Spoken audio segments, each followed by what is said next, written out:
Today, we're diving into a controversial topic: how banks have a lot of money, but politicians might be hiding this wealth.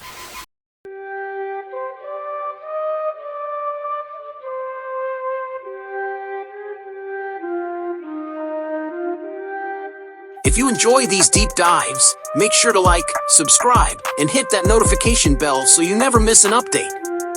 Let's start by understanding the basics. Banks are known to have substantial amounts of money. This is because they hold deposits from customers, invest in various financial instruments, and offer loans. The interest they charge on loans and the returns on their investments are primary sources of their income. But where does all this money go? And why do some believe that politicians might be hiding it? To answer this, we need to look at a few key areas: government policies, bank regulations, and political influence. First, let's talk about government policies.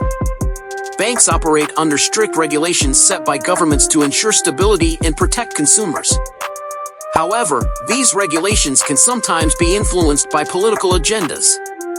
In some cases, politicians might use their power to influence how banks operate and where the money flows. One common allegation is that politicians use their influence to hide money in offshore accounts or through complex financial instruments. These hidden funds might come from various sources, including corruption, bribes, or misappropriation of public funds. Offshore accounts are bank accounts located outside the account holder's country of residence. These accounts are often used to evade taxes, hide illicit wealth, or protect assets from political instability. While not all offshore accounts are illegal, their use for hiding money is a significant concern. Another way politicians might hide money is through the manipulation of financial systems. For example, they could influence central banks to create policies that favor certain financial institutions or industries, allowing for the diversion of funds. So, why should we care about this? Hidden money can lead to economic inequality, reduce public trust in financial institutions, and undermine democratic processes.